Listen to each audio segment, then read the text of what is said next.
Namaste students, welcome to Modern College of Pharmacy, Yamunanagar, Nigadi. Myself, Dr. Atul Phatak. We are going to study today factors affecting absorption of the drug. In this series, our second factor is particle size of drug. What is this particle size?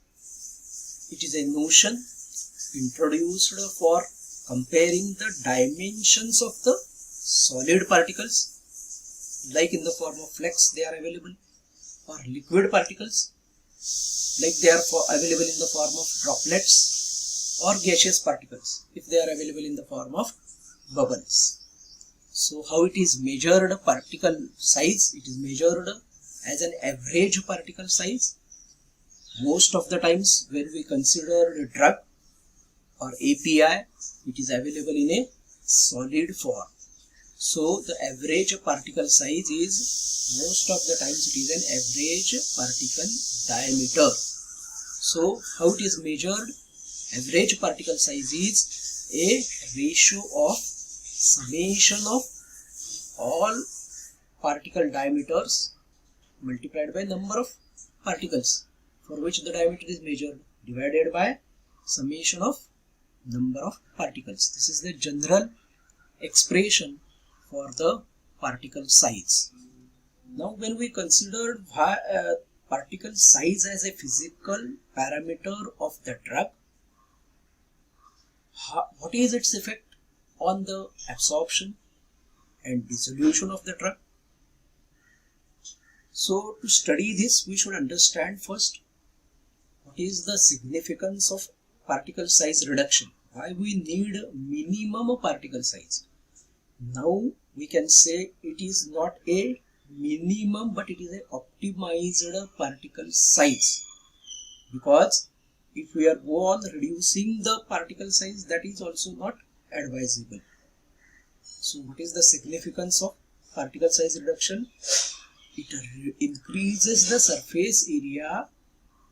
So this increase in the surface area of particle will improvise the exposure of that particle for the medium. So next significance of reduction in the particle size is increase in the number of high energy sites. Next significance is increase in the crystal defect, which may help further in the improvisation its solubility properties. So the particle size reduction may change the melting point. It may decrease the melting point of the drug. So this diagram, it will illustrate the significance of the solid particle reduction, size reduction. The significance includes, due to the micronization of the particle, what will happen? There will be improvement, increase in the surface area, increase in the energy level, increase in the crystal defect. That may particle or substance may get converted into the amorphous form.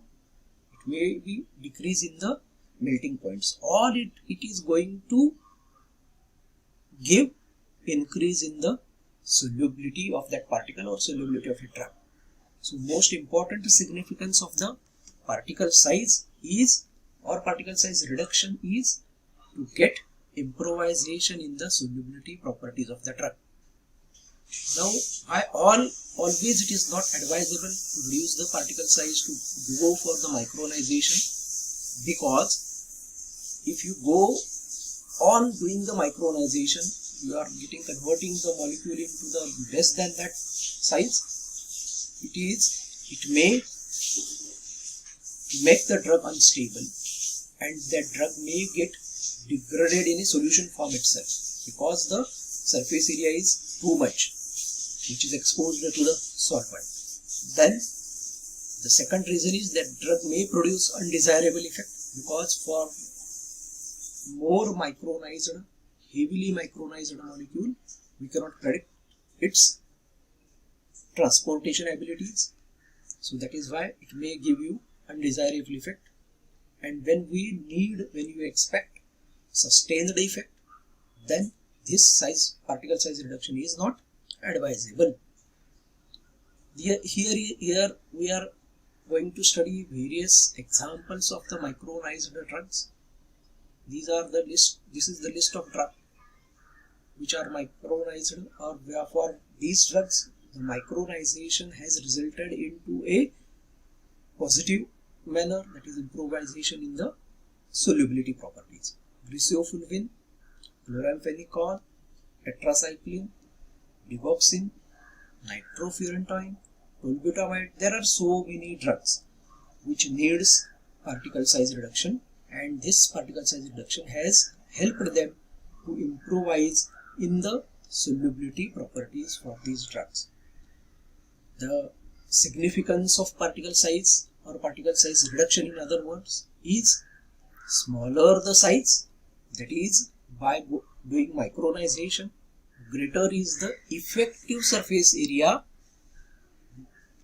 more intimate contact between solid surface and aqueous solvent, higher is the dissolution rate, which may increase further absorption properties of the drug. So in the significance, we have used the term effective surface area. This is because it depends upon the particle shape also. One example is given here. In this example, the drug is griseofulvin, and when this griseofulvin is used in specific particle size, that is when it is used in a micro sized in 500 mg dose, what is the plasma concentration which is representing its absorption? Then when it is used in the ultra micro sized form with reduced dose, and when it is used in the ultra micro sized form in the higher dose. You can find here the ultra micro sized form is showing better plasma concentration. What it means, it has improvised the absorption properties of the drug. So this example will give you idea regarding the importance of particle size of the API or a drug. Now, what are the methods available to characterize this particle size? So these methods are listed here. We can use any of these methods, and nowadays the regulatory bodies have specified the method also to be used for the particle size characterization. Rather, it is a guideline. So the method used is lesser diffraction method, static light scattering method. We can use the particle size analyzers based on these mechanisms. We can characterize the droplet size for various forms. We can do the image analysis. Nowadays this is becoming more easy method to characterize the particle size. Then nano particle assessment can be done by photon correlation spectroscopy. We can do the Zeta potential measurement also. We can do the gravitational sedimentation method. We can use this method also. We can use the simplest method which can be used in the laboratory for the drug or API is the sieve analysis method. We can do the particle size distribution by using sieve analysis. Then we can study the morphology by using scanning electron microscopy method. And we can have other method also, energy dispersive X-ray method also. So these are the various methods which can be used to characterize the particle size. The basic significance of the particle size which we have discussed in this talk, that what we have done is what is particle size definition, then what is the significance of reduction in the particle size, then silent features of the particle size reduction and methods used in the particle size reduction. Thank you students. Keep happy learning.